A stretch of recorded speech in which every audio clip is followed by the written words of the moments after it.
Hello and welcome to the Tifo Football Podcast. I'm Joe Devine, and today I'm delighted to be joined by JJ Bull. Hello! John McKenzie. Pitt Audrey. And Ruben Pinder. Egos. That's right. We've also got Steve Hankey here. Hello. Oh, I've turned my mic off there. Hello. What a idiot. Right. Things on the show today. Dogs again. Plus female spiders eating their mates and other insects. That's very exciting. At the start of the show there, of course, it was more important to discuss than it was Crystal Palace soaring to FA Cup glory. Caw indeed. That makes me think of that film. What's that film? Evolution? Do you remember that film? That where they kill them with shampoo or something? Yes, it is. It is where they kill them with shampoo. I was referencing the episode of Always Sunny where they put on a wrestling show and they come out dressed as birds. Yes.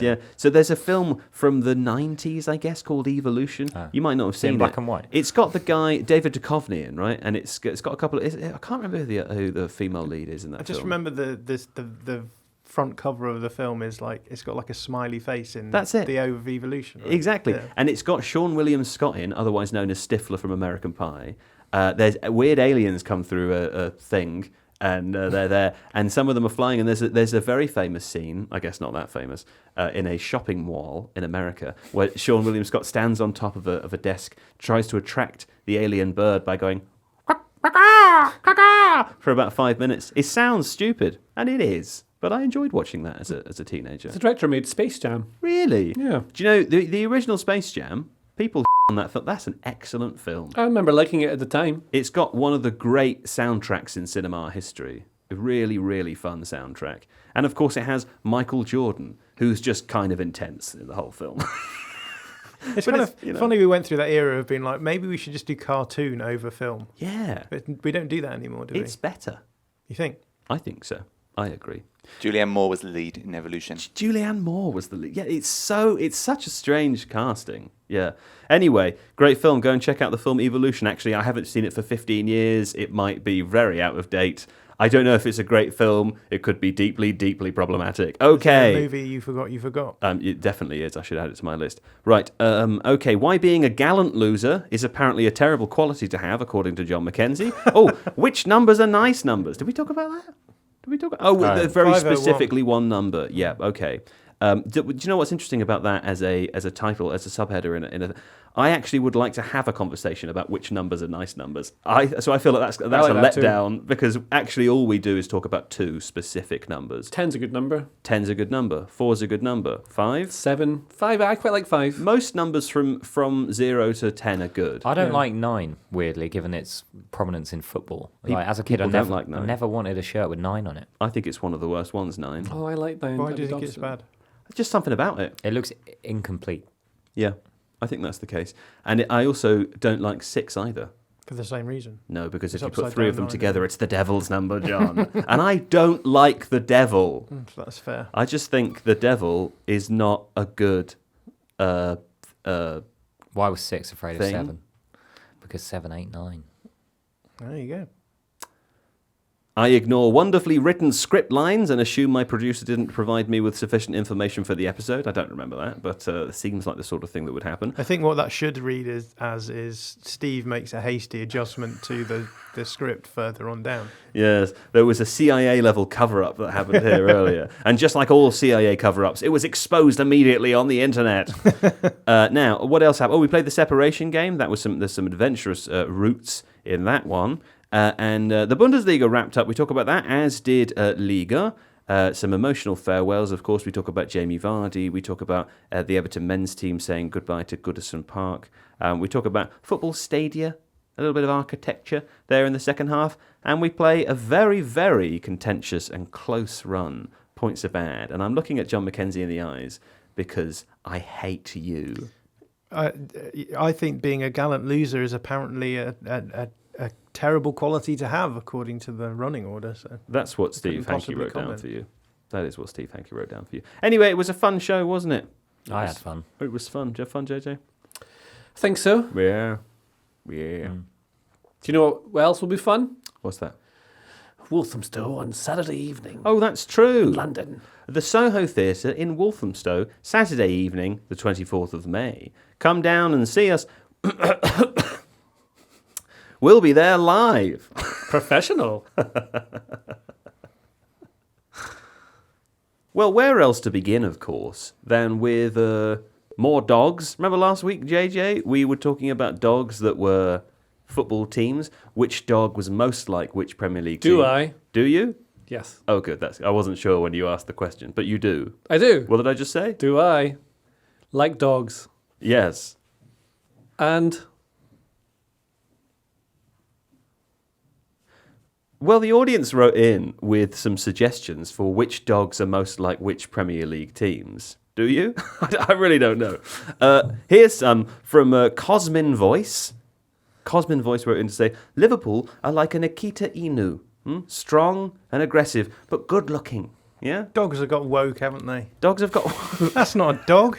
Come on. For those unaware, this Akita Inu is what some might refer to as the Doge dog. The Doge dog. Oh, the little Japanese dog. Yes, this dog's great. They're They're cute. really smart. Yeah. So they're really clever and devious. They like to play with their owners apparently and like toy with them and do things. Liverpool? I would say it's actually more like Guardiola's Barcelona. You toy with them in the final third. You're a bit too clever for Right. your own good. Nice, Yeah. okay. Did you hear Barcelona. about the zoo that only had one dog? No. It was a Shih Tzu. Cookie 2000 Rob Turner XG wrote in to say, Fulham are a golden retriever, always happy. No one can be annoyed at Fulham. Everyone loves Fulham. I don't know that that's Harmless, true. bland, and boring is the slightly unkinder way of saying that. Well, they this don't really is- have this any is- real rivals. That's Yeah, the do thing, Chelsea hate Fulham? Or, I think or- Chelsea are more concerned with Spurs. Yeah. And then Brentford, Fulham, it's like, it's a polite rivalry, isn't it? Yeah, the only people that hate Fulham are people who hate the gourmet burger experience, and I'm a vegetarian and I only like cheap food, so Fulham can get I don't understand that reference. well, they sell a lot of gourmet burgers at Fulham, don't they? I mean, I don't think they actually do, but that's a sort of that's a kind of slander that's developed Isn't over it more? time. It's more like the picnic basket of like Their away day, charcuterie and their away days on trains is like hummus cheese and olives. boards And Sure, stuff gin and like tonic that. in a can. Yeah. I mean, it's a classy way to travel. Don't get me wrong. But gourmet burgers, no thank you. Matt O'Donnell wrote in to say, low-hanging fruit, but surely Villa is a corgi. it's a good shout. Don't know if that's the case, but I love the musicality of the statement. Oh, because the sort of royal connection. Oh, I suppose so. That's what it is, And yeah. that They must do be it. they do clarify. It's Do the they? Royal connection. Oh, a royal connection. That's actually Steve No, has that's clarified me, that yeah. for me because he Yeah. knows knows I was going to be confused. In that the late queen, that's how you've described her, I would describe her as the dead queen, owned corgis. I mean, she is dead. She is dead. It's just a fact. My father is dead. My grandfather, my grandmother, the queen. They're all dead. They're all dead. In fact, there are many dead queens. There's more dead queens than living. It's just a fact. Some of them were late. Some of them meticulously on time. A royal connection too, in that the dead queen owned corgis, and it's hard to know where the line is with this one. The current Prince of Wales is an Aston Villa fan. That's so true. Anyway, I could talk about it all day. You know how much I love the monarchy, writes Steve. Well, you've really preempted some love. Which one there. was David Cameron? He was Villa. He was the one that put. Yeah, that's the late Not pig. that. The late pig. So we're going to cut that for Steve. He was the one that got confused about who he supported, right? Because Yeah, he said. Did he say He West Ham? said, and he of meant- course, I'd rather you all supported West Ham. Yeah. And then chuckled and then realised that he said the wrong claret and blue team. That's right. That's a kind of weird thing to do, though, isn't it? To forget which team. It's almost is as the if one he that you didn't score. actually support Yeah, a team. I suppose so. I Yeah. suppose so. Well, it doesn't really matter, does it? It's more absurd, I think, that the people of this country expect so hard for a politician to like a football team that they have to pretend to like. Literally the one single redeeming factor about Boris Johnson was that he didn't pretend to care about football. Right. Yeah. Whereas his successors did. Yeah.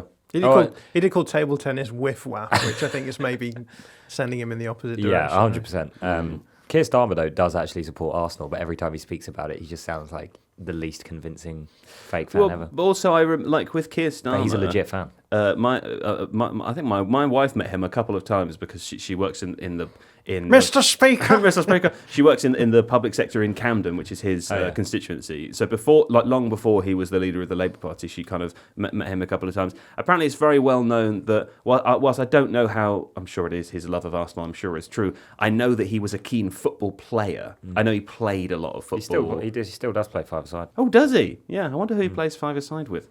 The Pope. The thing I was going to say is that I've seen Damian Lewis playing football in the same place. So I wonder. My wife's also met Damian Lewis. She says that he's her one on her list, you know? Does she just hang around that five-a-side football centre waiting to spot celebrities? I think that might be the case. Is her list the one she's allowed to have sex with, and you can't do anything, or the one that she has to kill next? It's a combination of both, I think. That's like she's a female spider, you know? Isn't that the grasshopper one? What do you call it? The praying mantis. Yes. I think there are many insects where the female of the species mates with the male and then devours it. Yeah. You know? But hey, I'm still living unscathed. Unscathed. It would take a long time to eat. I mean, it would take many years. She may have started years ago, and we wouldn't even know. Just a little bit off the top. No big deal. Short back and sides. Meadow Shirley. Surely you mean Man City with a Belgian Malinois of the league. I don't know what a Belgian Malinois is. Woke again. Why do you keep saying woke this morning? I don't know. I didn't. But these aren't like used to be the case. That it was like 3 different types of dogs, wasn't it? And now I don't think that's true. You know what you sound like? You sound like when Gary Neville speaks about potatoes.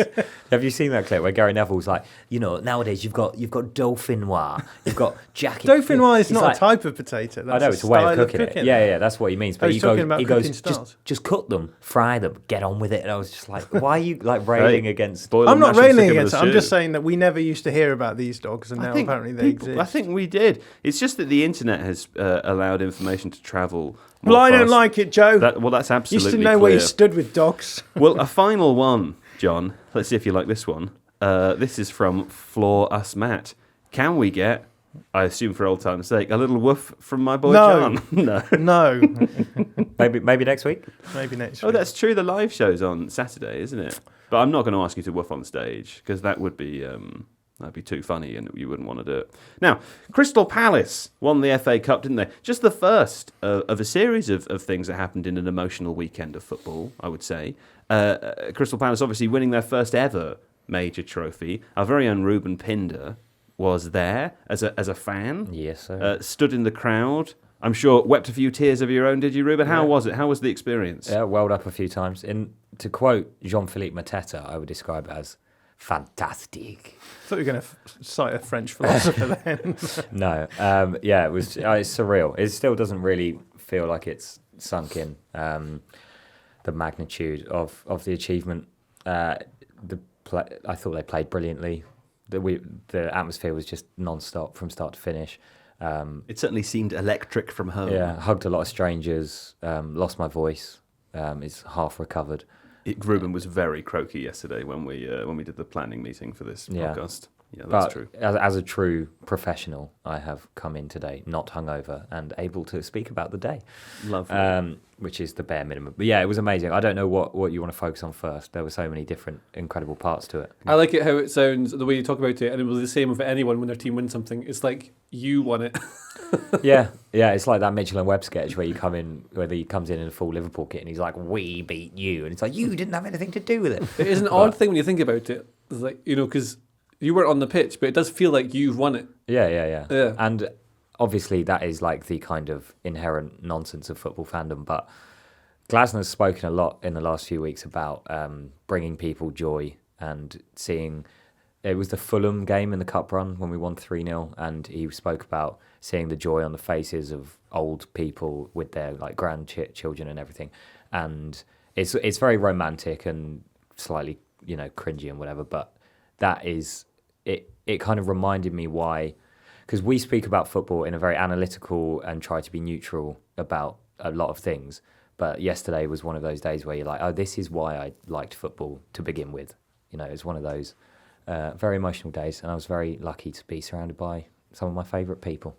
Well, that's lovely, and it's been a fun season for that as well, because I suppose with the League Cup, we got to see Newcastle win their first trophy for a long time. Many of their older fans were witnessing it for the first time, and obviously every single Crystal Palace fan was witnessing it for the first time. So I think I get what you mean about what Oliver Glasner said. I thought it was very touching, his tribute afterwards, saying it's not really about the trophy. It's not really, he said this to the players, right? We're not winning it for us. We're winning it for all the people. To give them, this is me summarising his quote, a short reprieve from the difficulties of their lives. Yeah, he did kind of say maybe they have some problems at home. Yeah. And but that is what football is at its core. Sure. So why people get into it is escapism, isn't it? Yeah. And that was it. I didn't have to think about coming into work on Monday for a few hours. Absolutely.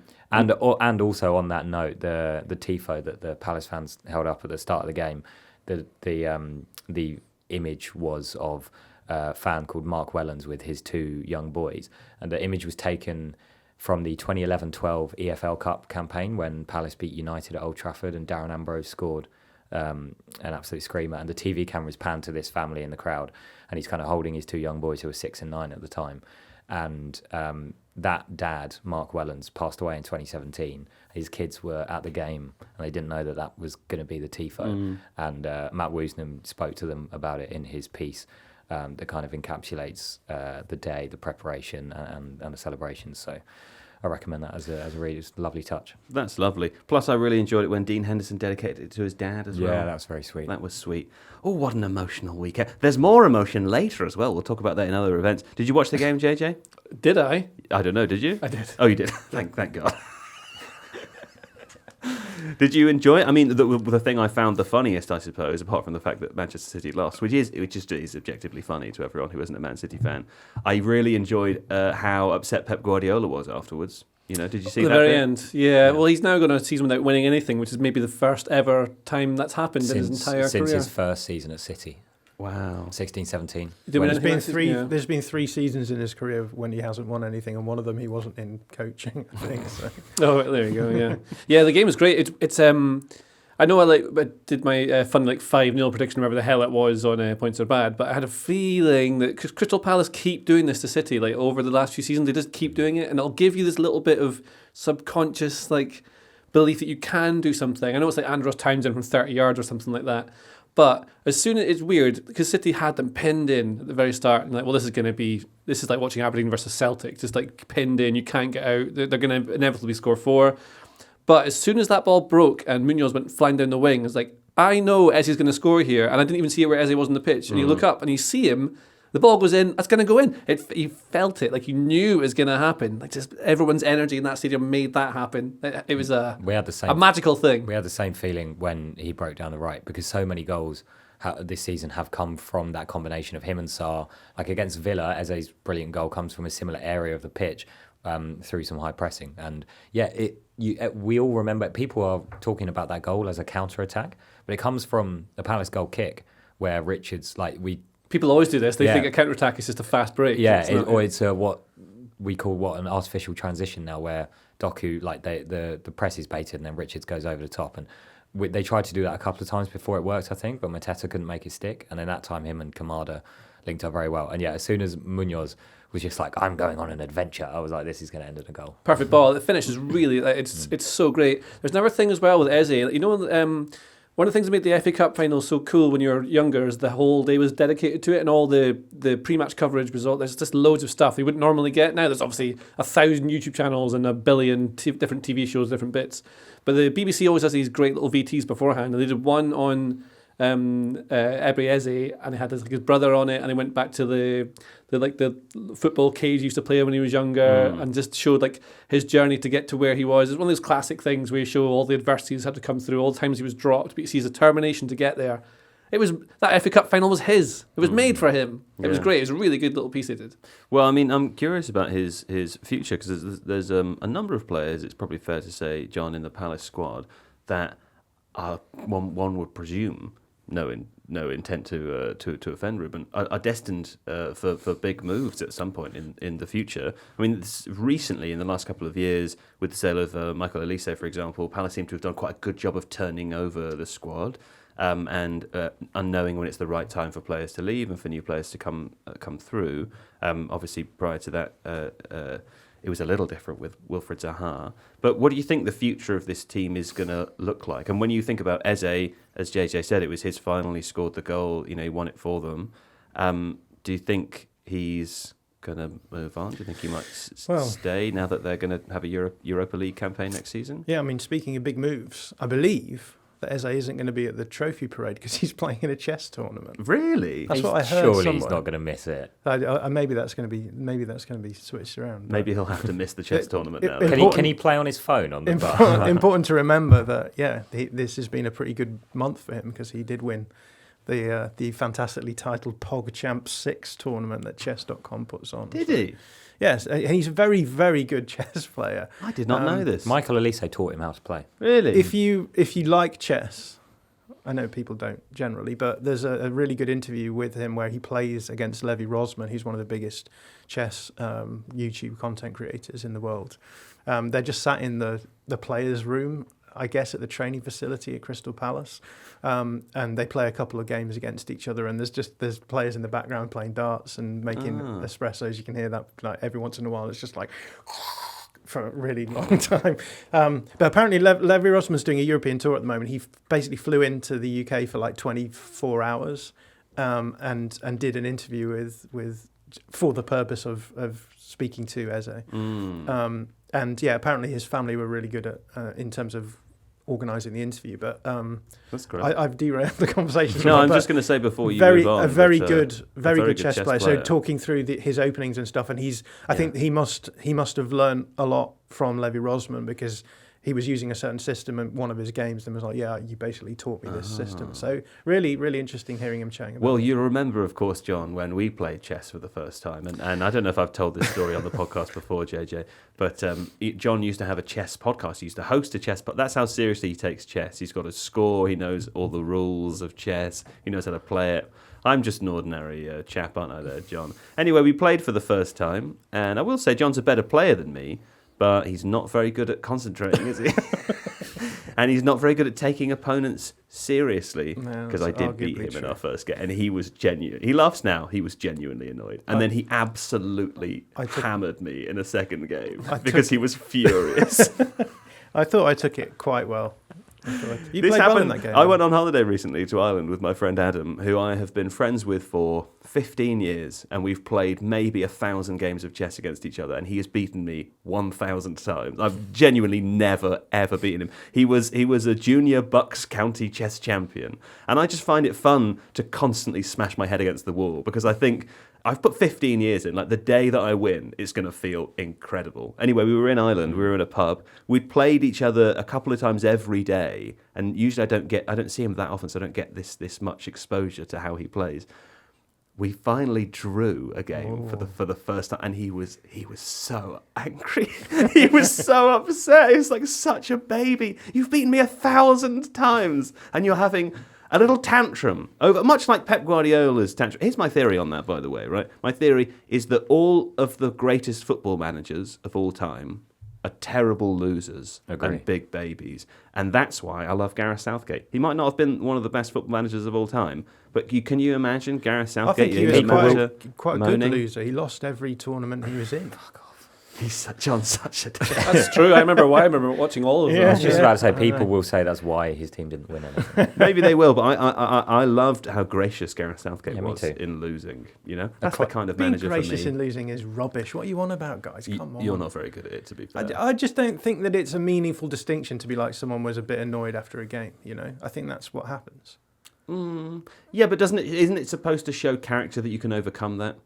But yeah, I mean, sure, but like at the same time, that's great for Pep Guardiola, right? I'd be happy if he went on an ethical journey of discovery to make himself a better guy. But like, as an external person, I understand how that happened and why that happened, and I don't think it's that deep, and I don't think it says anything about him as a person. I think I'm not saying it says anything about him as a person. Very good people can be losers. Of course, I'm one of them. I'm not saying it says anything. You're a bad person. Just to be absolutely clear, because you've done the classic Mackenzie thing of coming back at me as though I've said something I haven't said. I wasn't saying it said anything about him as a person. I was simply saying he's a bad loser, and that's one of the things that maybe makes him one of the great. Well, I don't think he would necessarily be known as one of the bad loser managers, but maybe that's just because he hasn't lost a lot. No, but sometimes he hides it behind a mask of like fake praise. Do you know what I mean? Like.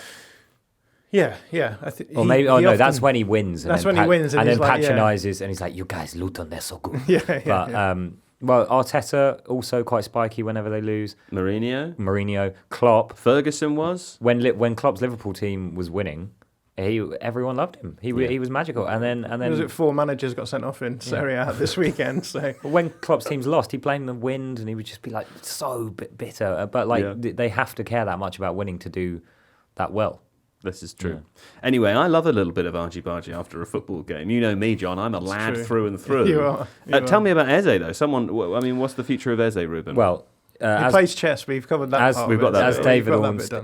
As David Ornstein has reported in the past, he does have a release clause, which is in the region of £60 million plus some extras in potential add-ons. Oh, it's a steal. How old is he?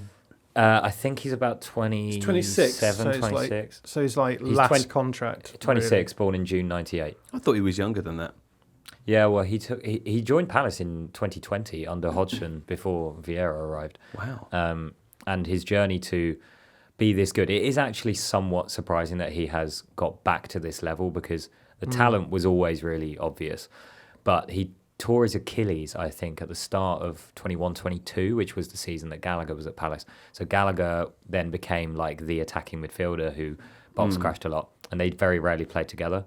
And given how important like agility is to Eze's game, the Achilles injury, could have derailed his like best attribute, but it didn't. Vieira then the following season, after Gallagher had left and Eze was fit, didn't actually start him that often. There was like this kind of perception that he couldn't be trusted to do the hard grafting that, luxury number 10s tend to sort of shirk sometimes. Hodgson brought him back into the team.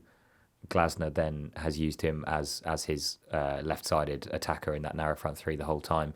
And even this season, there was a lot of groans a few months ago about how maybe he slowed down attacks or wasted good opportunities or whatever, like wasn't stepping up in the big moments. But, I mean, scoring in the quarter, semi and final of an FA Cup, now the big moment tag doesn't really, that's nonsense. So he's got to an excellent level where he would be more than capable of playing for an elite side. The question is, which of those teams need a player like him who can accommodate him? Because I actually think this 3-4-3 suits him really well, given the players that he plays with.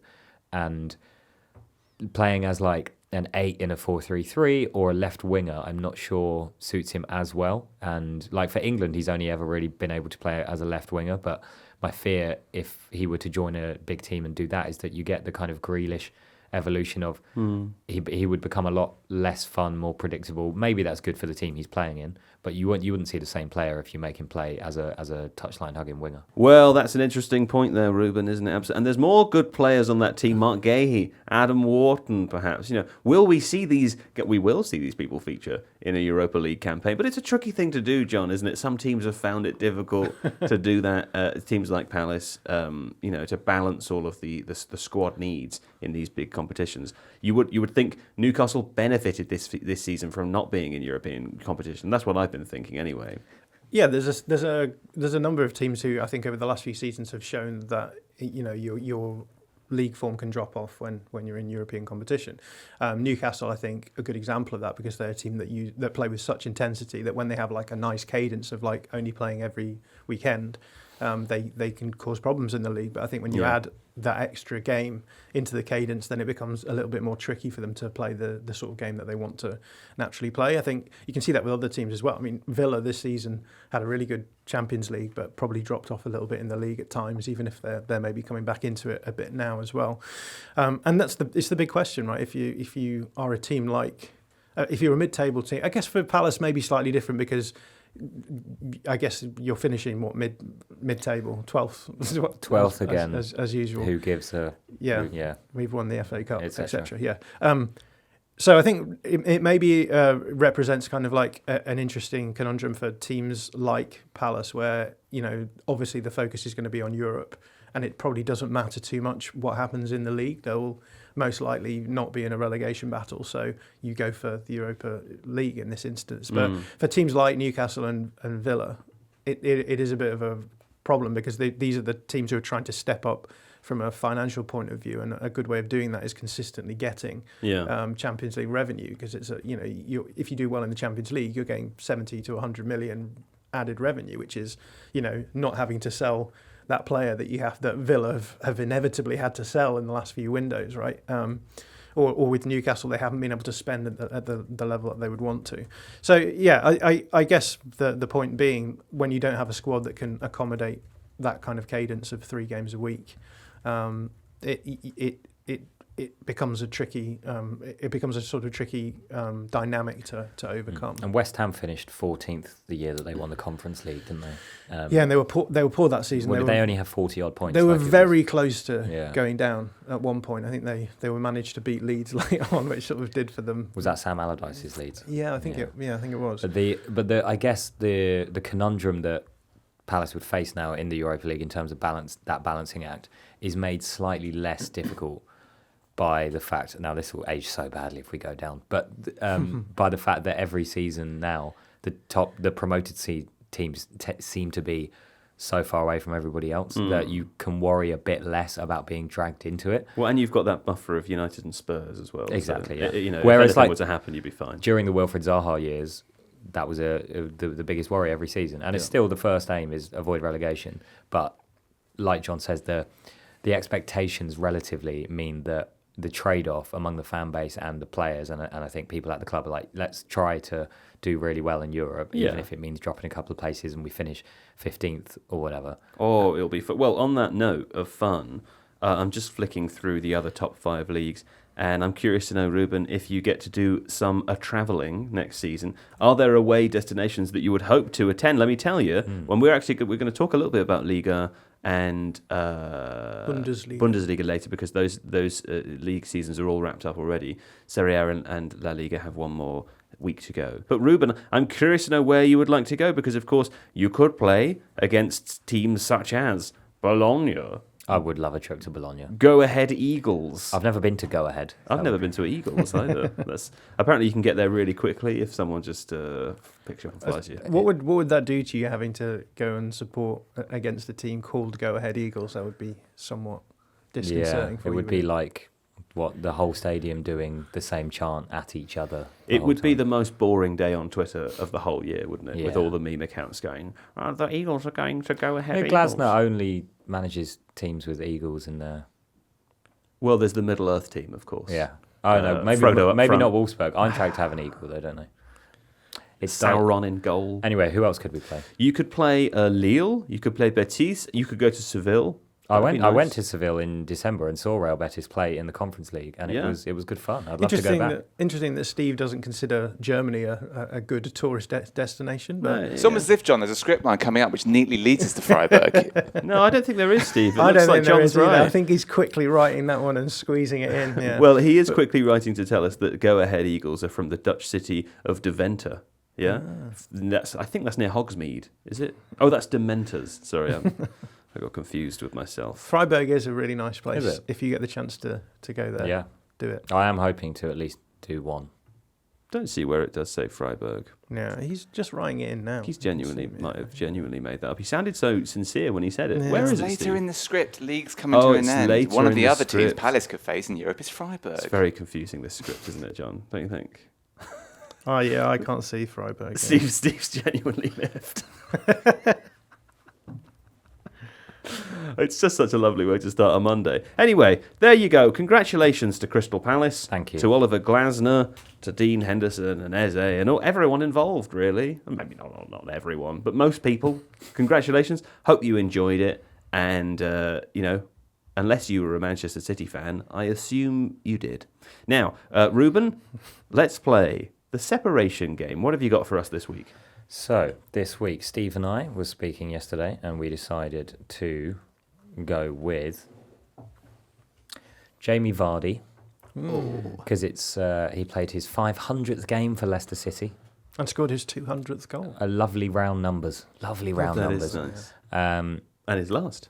Yeah, I mean, there's one... Is this the reason why he's not playing next week? Yeah, I hope so. So that he ends on a round number, yeah. That's a wonderful record. But 501 is quite a nice number as well, isn't it? But I do like the roundness of 500. 501 is the darts number, isn't it? Yeah, is that the number that you start off in darts? On in darts, yeah. It sounds like a kind of Jamie Vardy thing to do, but alas, never mind. We're going to talk about him later. And on an Everton theme, as their men's team departs Goodison Park, we've gone for Neville Southall. Oh, Neville Southall, okay. Neville Southall played for ages, didn't he? So yeah. I'm guessing there's... So I would like you to get me from Jamie Vardy to Neville Southall. All right, well, give me about an hour, and then we'll be back after the break. And we're back from the break. Okay, Ruben, take us away. You want to go with my route first?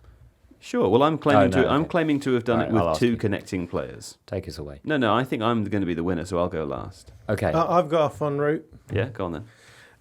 Neville Southall played with Nick Barmby at Everton. Oh, nice. Nick Barmby played with his son in the garden. That's Jack Barmby. Is this a trick? No, this is for real. You're for real, go. It's a loophole. Jack Barmby played with Jamie Vardy. I mean, I love the creativity. Doesn't count. But, the route that I would go from there is that Nick Barmby played with James Milner at Leeds. James Milner has played with Solly March at Brighton. Yeah. Solly March played with Anthony Knockaert at Brighton, and Anthony Knockaert played with Jamie Vardy at Leicester. So that's 5, is it? Run through those names again. Barmby. Milner. Yeah. Solly March. March, Knockaert, Vardy. Oh, so it's 4. Yes, 4. If we're counting the middles, that's great. Yeah, it's just the connections, you see, Joe. It's very simple. It's really. not the connections. We're not Steve. having. We're not You're allowing, actually stupid, Steve. We're not allowing that's the middle names. Nick Barmby, Jack Barmby in the garden. It would be 5 if we were counting the connections, but we're not because I've been overruled by complete morons. My the route that I came up with yesterday was also 4. So towards the end of Neville Southall's Everton career, he played with Francis Jeffers. Remember him? Yeah, I do. He played in Wayne Rooney's England debut, actually, yeah. So he made 1 appearance for Everton that season. Right. Francis Jeffers later played with Robbie Savage at Blackburn. Mm-hmm. And, of course, Robbie Savage played for Leicester with... I was trying to then just go straight to Vardy at Leicester, but I had to come out of Leicester to go back. Damien Delaney in 02-03 played with Robbie Savage at Leicester. Damien Delaney, of course, played with Jeffrey Schlupp at Crystal Palace. And Jeffrey Schlupp won the Premier League with Jamie Vardy at Leicester. That's lovely. It's a very creative route. JJ, 7. Have you done it? 7, okay. 7. Take us on your long scenic route. Neville Southall played for Everton with Gary Speed. Gary Speed went to Newcastle and played with Andy Griffin. Andy Griffin played with Ryan Shawcross at Stoke. Oh, Ryan Shawcross. Ryan Shawcross went to Inter Miami in 21-22. Where Kieran Gibbs also used to be. Oh. Kieran Gibbs used to play for Arsenal at the same time as Jack Wilshere, who then went to West Ham. Nice. I can take Jack. What am I saying? West Ham. I don't need West Ham there. No, I cut this one out, so it's still 7. Kieran Gibbs Kieran Gibbs played at Arsenal with Jack Wilshere. He's at Arsenal, and then Samir Nasri played with Jack Wilshere at Arsenal. Then he went to Man City. And then he played with Riyad Mahrez. 7. It feels could you like a lot more cut than 7. Wilshere out? Did Gibbs play with Nasri? Probably. Yeah. All right, go on. Continue. Okay. 6. Kieran Gibbs was at Arsenal with Samir Nasri, probably. And he went to Man City, where Riyad Mahrez was at Leicester, also at City. Nice. And then he played with Vardy at Leicester. That's very nice. So 6. That's felt like a lot more than 6. Well, wait. What's the connection between Nasri and Mahrez? They played together at City. They did not play together at Man City. Well, there's probably a player in between Man City. There'll be one. Yeah, so we add it back in with let's say Fernandinho. To be fair, he did say 7 initially. He just didn't yet know why that was correct. Exactly. My brain's too far ahead of my brain. Well, I think on the note, I've gone for a route. I've got it in 2. That's good. Middle players. I actually think though there's a good Stoke because I used Stoke. So Neville Southall played for Stoke City in 1998. There he played with Scottish legend Stephen Tweed. Remember Stephen Tweed? I think about Stephen Tweed all the time. Do you? Yeah. Actually, for 2 years he played... Stephen Tweed is what J.K. Rowling would call a Scottish character in her books, isn't it? Stephen Tweed played at Yokohama FC between 2004 and 2006, where he played with the Brazilian player Gilmar, who in 2007 played for Tokyo Verdy. Oh, I've got it wrong, haven't I? What was it? Jamie Vardy, not Tokyo Verdy. Oh, never mind. I do think, though, there's a short route in. I think if you can get to Ryan Shawcross at Stoke, you could probably do that through Stephen Tweed. I reckon there'll be someone there who was there because there's 10 years between them, but there'll be someone. Why is Shawcross such a key part? Just because of his route, you could cut down the first half of his route, right? Yeah. But I think as well, Nick Barmby is probably, because he's played everywhere. There's probably Barmby has played with someone who's directly played with Vardy, I suspect. Sure. So there you go. Oh, I mean, Barmby played at Liverpool with Heskey, didn't he? And then Heskey played at Leicester. So you could probably do it that way as well. Yeah, it's quite nice to avoid having to go two teammates at the same club. Though, yeah. The purists among us, Joe. You've just got to get to Andy King. That's what you've really got to do. Is Andy King's the real connector here. Yeah, well, he was at Leicester for like 11 years and joined in 2006. Yeah. So, yeah. I feel like Barmby played for Everton, but he didn't, did he? The commenters will tell us, John. Yeah, that's how you got him. No, I mean Leicester. I meant Leicester. Sorry. Oh. As we now move on, thanks guys. Okay, now let's move on and talk instead about all of the different leagues coming to an end. So obviously, one of the other teams that Palace could face in Europe, this is where Steve's put it, just at a nonsensical place later in the script. Thanks, Steve. One of the other teams that Palace could face that we could have used earlier. Oh, right, when we were having the conversation about the places that Ruben could go to. Exactly, yeah. When it was relevant. But we weren't allowed to talk about this. No, because Steve's written in here as a fun segue. Right, okay. Yeah. Let me just do that again, Steve, for you, because I'll get it clean for you, Steve. You might want to cut all the other stuff out where we expose your idiocy. One of the other teams that Palace could face in Europe is Freiburg. Oh, really? It is. It is, John. I'm surprised we didn't mention that earlier. I am surprised as well. But actually what happened is that Steve put it in the script here instead of... You can't cut it out now, Steve. They finished 5th on the final day in the Bundesliga season, with Dortmund leapfrogging them into 4th and into the Champions League on the final day. The Bundesliga is now over. I know a fact about this from my friend Seb Stafford-Bloor. Okay, he told me the other day via a video that it was very, very important that Dortmund finish in the 4th place, not just because they'll get Champions League next season, but because Jamie Gittens, one of their star players, I don't know why I said that like a pirate, Jamie Gittens and the star players, interestingly, apparently his release clause is tiered to depend on what level of European competition Dortmund were in.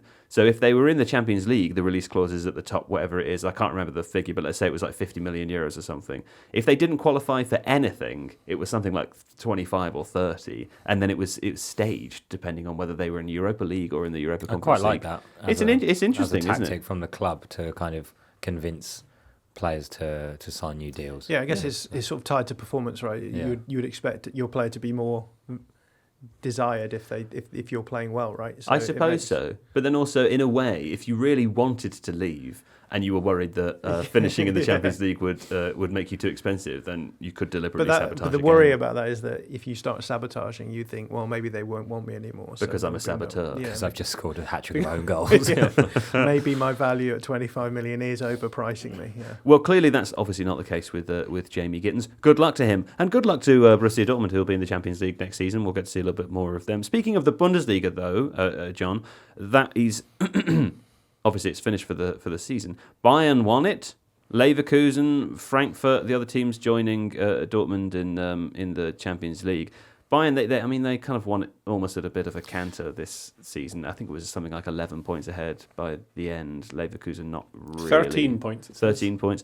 Leverkusen not really putting up too much of a fight come the final few weeks. Bayern went top of the table after the 3rd game week and never dropped off, so pretty comfortable for them. Although it was a little bit close for a little while. There was a sense in which Leverkusen could potentially have caught them up. There was a game they played in where Leverkusen actually outplayed Bayern in the league, and ended up... I watched that one. Yeah, they ended up drawing 0-0, and that was just ahead of the Champions League fixtures against them, and it felt as though that could be a bit of a closer result than it actually ended up being. But and then it wasn't. Yeah, a good season from Bayern. Leverkusen, a combination of maybe being a little bit unlucky / this season inevitably not going to be as good as their last season, because that was just one of those out of nowhere seasons that is just never going to be repeated. Yeah. Well, it's worth saying again, to return to our theme of emotional weekends, Harry Kane winning his first major honour there. And Eric Dyer. And of course Harry Kane singing, what's it called?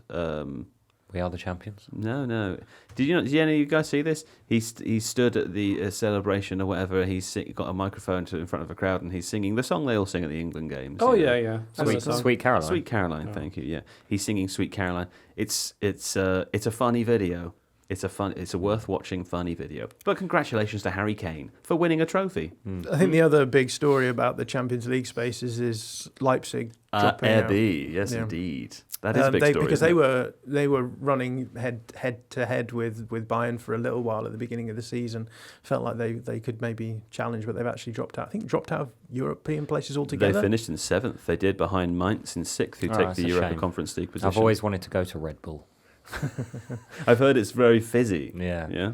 But I think it is an indictment, I suppose, of the Red Bull approach to football, that their team, which in principle should be challenging at the top of the Bundesliga, is sack Jurgen Klopp, get him out there. Yeah, or maybe hire him as a coach. Or maybe hire him. That would be the solution here. Well, at the other end of the league, VfL Bochum and Holstein Kiel have been automatically relegated, with plucky Heidenheim, in a relegation playoff.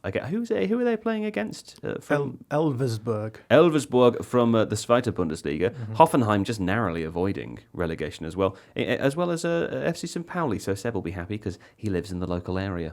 And Hamburg have just come back up, haven't they? Yeah, and Köln as well. So I think it's going to be a strong Bundesliga next season, because a strong Bundesliga. Hamburg have been like perennially poor in the Zweite Bundesliga after they dropped out a few years back, and Köln as well. I guess Köln as well. Köln haven't been down as long as that, but these are sort of like good Bundesliga teams. So it'll be nice to see those. Are Schalke still bad? Schalke are still bad. Yeah. Yeah, Schalke are probably circling the drain. They might get relegated from the Zweite Bundesliga. Schalke could get relegated from the Zweite Bundesliga. They finished really low in the Zweite Wow. Bundesliga. So that's like Sunderland. You know, when Moyes Sunderland went down, and then the first season of Sunderland Till I Die is their year in the Championship, and it opens with Lee Cattermole going, well, hopefully if things go well, we go straight back off, and they went straight down again. Well, but they could. Are they in the Championship playoffs? Are they Sunderland? Yeah. So they could come back. It feels right. Anyway, Ligue is the other league that wrapped up this weekend. PSG, of course, winning it at what's up from a canter, JJ, when it comes to horses? A medium. A medium gallop. Yes, exactly it. That's right. I forgot the second word. I didn't know that the word canter meant a pace of a horse or other quadruped between. Really? Quadruped. You're such a city boy that you didn't know a canter was a horse word. Yeah, it says between a trot and a gallop. Sorry, I've misread that. So good. Wow. Giving it. You've made it into a verb. Yeah. Giving it a magic E. Anyway, so to answer your question, PSG have won Liga at a gallop. That's right. Yeah, Gallop. They did win it at a gallop. Maybe even a flat-out sprint. Coming in second place, they also have horses here, Marseille, but those horses are far sunnier and they live on the beach. Is there any places that doesn't have horses? Yes, Where? Antarctica. Actually, wouldn't they have won it at a trot? Don't we want the slower pace? Doesn't that imply more ease? Well, I didn't, because you also Yeah. want but it wasn't. I wasn't necessarily referring to the attitude with which they won it. I was referring to the speed with which they won it, and they won it pretty quickly, and they're very far ahead. Yeah. Okay. Fine. So I would Gallop, say I'm going to go with Gallop. Yeah. Yeah, fine. with Gallop. Okay. Marseille, of course, finishing second. Monaco making up the other automatic Champions League qualification position, with Nice slotting nicely into Franck Hayes. What? Franck Hayes. What are you? He's the manager of Nice. He's had a good season.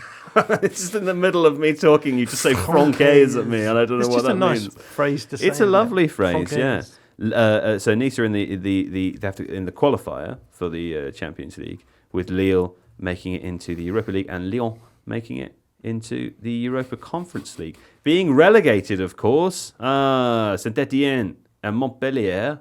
They've both automatically gone down. Is it true that Liga also has a relegation playoff? It does. With Rome. How do you say Which that one? Reims. Reims. Reims. I can never say that one. Because you have to almost pronounce it like as an N rather than an M, which Yeah. I find weird. It's Reims. Yeah, because then there's Lens, which I can do, but then there's Rennes as well. Rennes, just isn't there? Rennes. Rennes. Yeah. Oh, the French. Oh, the French. Well done to the French. They all played this year, and PSG won it again. So congratulations to everybody involved there. Next season as well, Joe, worth pointing out that there will be a Parisian derby. Oh, that's true. There's a new Paris, isn't there? Paris FC. They're coming up. No. Well, I know they're not new, but they're new in Liga, aren't they? They're owned by one of the richest families in the world. So I was listening to Julien Laurent speak about them on the Totally Football show recently, and he said that Paris FC's owners are actually richer than PSG's owners. How is that feasible? I don't know. Were they not previously the communist club? But yeah, Paris I mean, FC? I don't know. What am I thinking? Is it Red Star? Maybe I'm thinking. Red Star Belgrade.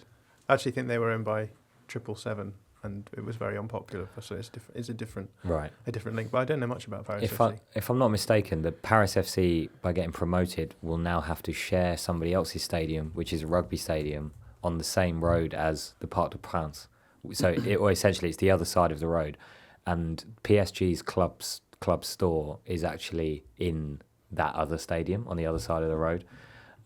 So yeah, could be some feisty derbies next season. Well, I mean, apparently they were in Ligue 2 for 46 years. They're returning after 46 years to Liga, and they are owned by the Arnault family. The Arnault family, let me just tell you a little bit about them. I guess the patriarch of the family is Bernard Jean-Etienne Arnault. So I guess maybe they don't pronounce the T if they're French. Jean-Etienne? Bernard Jean-Etienne Arnault. You've given 3 of his 4 names the French twang and not Bernard. Bernard. Bernard John. Bernard is the name of one of our back line in FC 25, isn't That's it? true, yeah. That's why you're thinking of it. Well, anyway, he's a French businessman, investor, and art collector. He's the founder, chairman, and CEO of LVMH, the world's largest luxury goods company. That's kind of a broad term, isn't it? Luxury goods. Yeah. According to Forbes, luxury goods is just anything that is isn't bread and potatoes, right? Hey, potatoes are luxury, Soap man. is luxury. Don't come for potatoes. According to Forbes, his net worth is $155 billion. That's too much money. Well, it's probably not enough to win Liga in 2025, 2026, I'm going to say. Okay, well, that's the French League. As I said, congratulations to everyone that was involved. So who could we get? Lille. That sounds like You could get Lille. Fun away day. I would say so, yeah. Okay, next up, Jamie Vardy's party's over, isn't it? Well, actually, it might have just started. You never know. Who knows what he's going to do? I liked it in his exit interview on the pitch. It was very funny at the King Power Stadium there. It's quite sweet, actually. All of his current colleagues and many of his previous colleagues came and did a guard of honour for him, and the owner's family there as well. He brought his family with him. Had a little interview on the pitch. The first question the interviewer asked him was, "How are you feeling? How's it?" Because it's a very emotional day, and he said, "I'm fine. I feel fine." And then he, obviously going on to say thanks. He also said something that interested me. He said that Leicester will be fine. They've got a lot of great young players coming through, but he's glad he's not one of them because the mentality side of football is so hard, and he wouldn't do it again. I'm not sure. I don't think he was saying if he could go back, he would change it, but he's saying if he had the physical energy, he wouldn't start again now. But I suppose if you're a player who's come from non-league and worked your way all the way up there, probably is pretty exhausting, and he does have that fierce winner's mentality, doesn't he, JJ? Maybe you can chill out now. Yeah, well, it's interesting with Vardy because he was playing in the conference when he was 24. So you think he's playing till he's 37 now, I think. So he's kind of started his career much later than other people would, which gives him an advantage because he might not be totally knackered playing elite, like sprinting football all of the time. By the time he's wise enough to know how to basically just fool all the kids around him, that's quite useful. But he was his rise to being a Premier League great. Yeah. Was so good that the video game Football Manager, it really confused their scouting and it made them change what they were doing with the way they develop players or how players develop. Oh, really? Yeah, so normally you can tell who's good when they're 14, 15 and they have a rise where their scouts will be that's going to be a top star, and the same way clubs work. But Vardy came out of nowhere to be suddenly, he was an elite striker playing in the Premier League. But that season when they won the league, what did he score? He scored 24 in 36 games, which is very, very, very good. Crazy, in fact, he scored heaps of goals every single year. And he broke that record for most consecutive, didn't he? Exactly, yeah. And he was absolutely lethal playing off the shoulder, just a proper, advanced striker running in behind. So good, would score from outside the box, just great finishes. Great movement, and I think he didn't get into the England team because was it Kane was the player there or Rooney at the time? Yeah, Kane had just broken through, right, but so he did score against Wales in the Euros. But he could potentially really have gone from Conference League at 24 to suddenly be an England player that did really well. It's really impressive, and the point with Football Manager is that because their scouting is so detailed and valued. It's interesting that it changed the way their analysts and scouts had to deal with how can we find players who might be differently valued and we can see potential in at lower leagues especially, and how they can go from there. I might be paraphrasing a lot of the stuff they actually told me, but yeah. I thought it was really interesting. But he's been great fun to watch. Yeah, man, and he eventually, of course, did become an England team player. He's probably genuinely a sort of Barclays hero in a non-Barclays era, John. I mean, I suppose it was still Barclays era when obviously part of that Leicester team that I think sort of wrote their way into Barclays history, right? But I feel like even without that, I honestly think with Jamie Vardy that obviously winning the Premier League with Leicester and being part of that big story has done a lot for his reputation. But he has a very distinct character, right?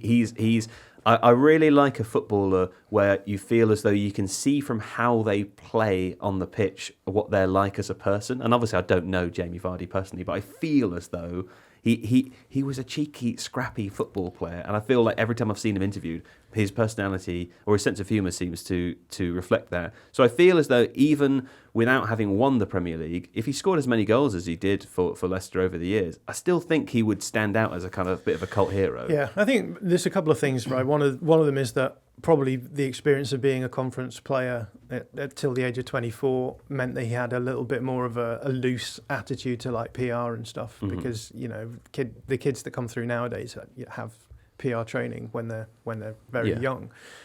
So he always sort of carried his personality with him.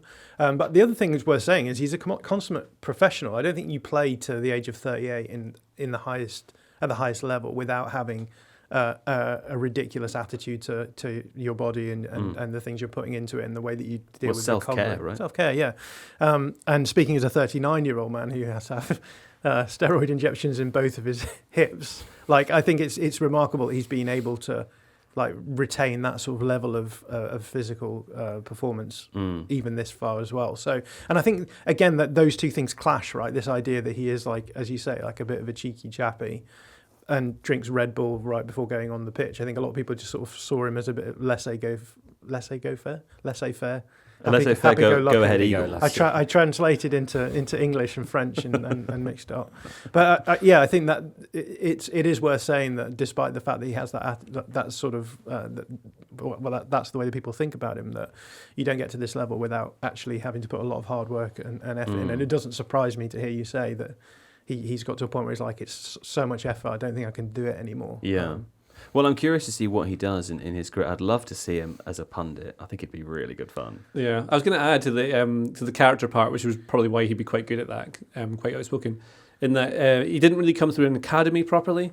And so you see, like, a lot of players come through academies are really good technically and positionally, they know what they're doing, but they lack a lot of that personality, whereas he's able to just be himself playing in that Conference League thing. So then you can take them up and you get a player which doesn't really belong within the lines of that, which again gives him an advantage. Well, I wonder if it gives him, I don't know, this is just pure speculation, but maybe it gives him a sort of greater sense of appreciation for what it is as well. Probably, because if he was still, he's 24 playing in the conference, like to all of a sudden ascend to the top of the game. Well, the determination needed to get there, to constantly be told no, and then to get all the way up there. Even in his early days at Leicester, he wasn't setting the world alight. Like he didn't score that many goals. He was quite frustrating. Used to dive a lot, and that would annoy people. And then even in the Great Escape season in 14-15, he was kind of playing as like a wide striker role because they had Ojoa playing through the middle. And then it wasn't until 15-16 when they won the league that they switched to that 4-4-2 with him and Okazaki, which turned out to be an incredible partnership. John, if you'd followed his diet of ham and cheese omelettes, Red Bull as soon as you wake up, and 3 espressos before match. That's why I'm going wrong. Then yeah, John's diet is just eating cornettos at 1 a.m. Hey, I didn't have one last night. No, but did you have a burrito instead? Burrito then cornetto. Burrito was at about 10 o'clock at night. You eat so late, man. Only on Sundays. Well, listen. Finally, before we play Points Are Bad, another emotional farewell. Of course, this time from the Everton men's team to Goodison Park. They played there for the last time over the weekend, a stadium they've been playing in since 1892.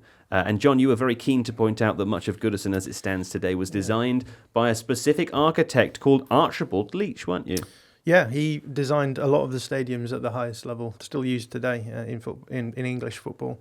over 20 stadiums in the UK and Ireland. Anyone want to have a guess at some Archibald Leach stadiums? Villa Park. Villa Park is one. Highbury.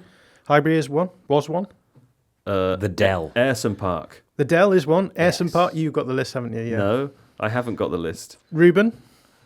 Selhurst Park. Yes. Yeah. Selhurst Park. Old Stamford Trafford? Bridge. Old Trafford? Old Trafford. Old yeah. Trafford, wow. Yeah. Look at that. What about the stadium that is played in by Heart of Midlothian?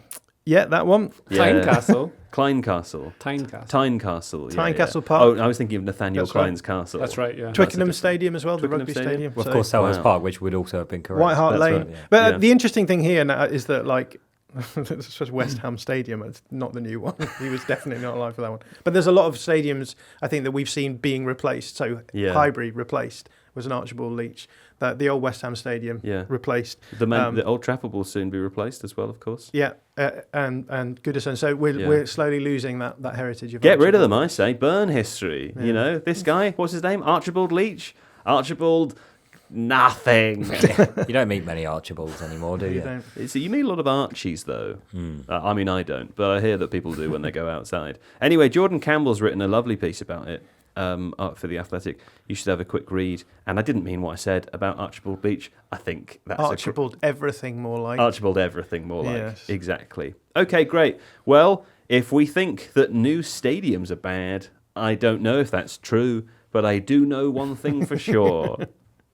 Points are bad. And things are getting so hot. I genuinely haven't looked at this. I don't know what the results are from last week. We're about to find out for the first time. There is, of course, two... I bet mine are pretty good. What did you guess? 5-0? Well, we'll soon see. We'll see. Now, there are 3 remaining editions of Points are Bad, according to Steve. This is the 3rd time I've done this take. Is that including today or excluding today? Including what we're going to predict today. In a more complicated fashion, this is what was throwing me. One of them we're going to predict on the live show. So for the live show, we're going to predict 2 games during the Premier League's final day. We'll have to tell studio listeners on next week's episode what we predicted, but we'll have an audience of people in Walthamstow to hold us to account that is what we said. And then in the final one, we'll be predicting for the Champions League final. So just one game there. You don't have a full week. You only have one game. So for today, I think our picks are sort of made for us in a sense, because we do have to pick games, not the final games of the Premier League. One of them, I think, will be the Europa League final, which of course is Manchester United versus Spurs in Bilbao. We'll let the loser of last week pick the other game. And I can tell you that after taking the latest scores into account, it is as follows. JJ, you're on 191 points. Thank you. Because you added 13. You can break 200, man. I believe in you. I actually believe. I'm going to try. Seb, Hello. as Ruben as Seb, you're on 162. Last week you added just 3. Congratulations. Who were you? Were you last week?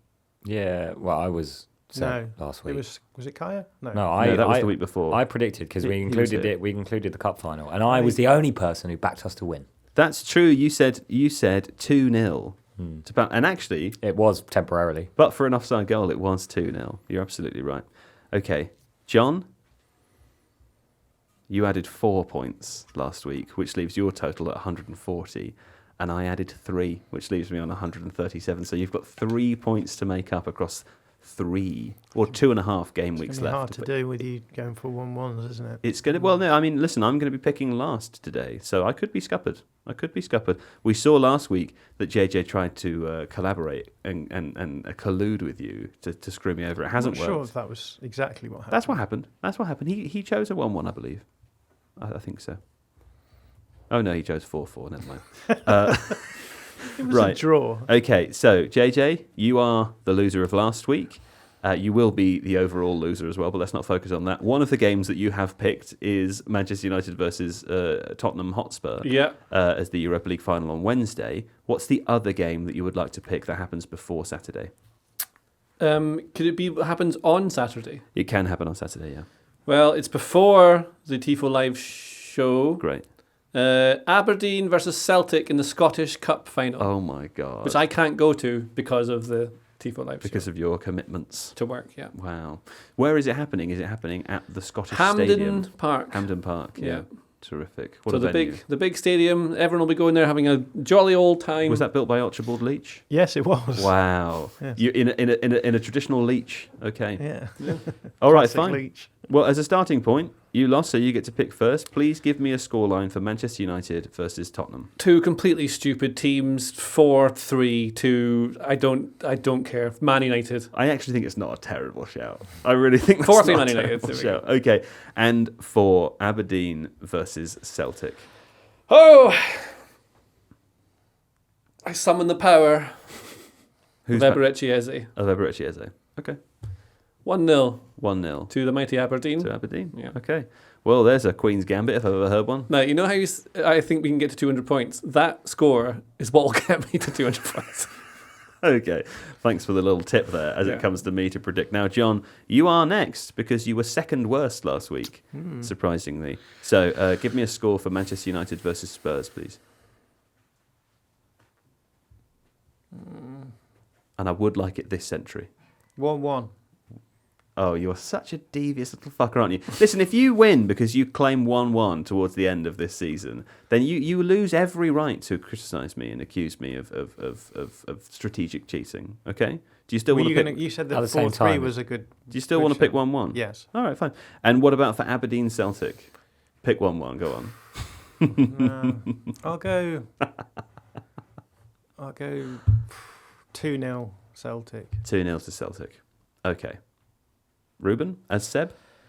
Manchester United. What did you guess for that? 1-1. Yeah. Manchester United 2, Tottenham Hotspur 1. Okay, and Aberdeen Celtic? Because of what JJ did last week. Celtic 5, Aberdeen 0. Yeah. It's the most likely, or maybe 6. Not a terrible guess. Okay. Well, for me, that leaves... I'm torn between two things. I think Spurs might win.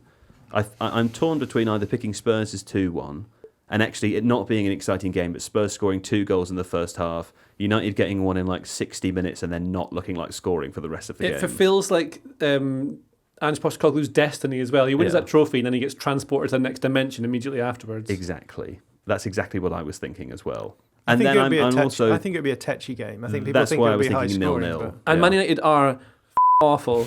Like they are so bad. They've defensively improved a lot towards the end of the season, though. I'm just wondering If you want whether more it's going to be context, 0-0. Spurs' midfield is like decimated. Really? No Spurs- Bergvall, no Madison, no Kulusevski. I'm sure somebody else got injured at the weekend. Can't remember who. Really? But, Spurs in yeah. Europe have sort of done the same thing, though, right? They've just become like super conservative and defensive. Yeah, but I think so it's going to go to extra time. That's why I'm. I think it'll That's be why I'm I think picking a it'll higher be score. tetchy. 1-1's it's a scary pick in Europe because obviously it you've could gotta be go 1-1 through at 90 minutes, but 120 like minutes, yeah. yeah. So okay, I'm going to go for 2-1 Spurs. 2-1 Spurs, and then for Aberdeen Celtic, Didn't Ruben go for 2? he went I 2-1 went 2-1 United. United. Okay. Yeah. For Aberdeen Celtic, This is a tricky one. I'll give you some more context because this is important. wait, what did you say? You said 2-0, right? Yeah. I said 5. I got the maths. Celtic versus Aberdeen. JJ, you should give me some context anyway, but I just want you to know that when I pick something different to what you said, it's only because I've mathematically worked out how I can beat John. Okay, that's Yeah. fine. So, the context, Joe, is that Aberdeen started the season. Pittodrie is a Yeah.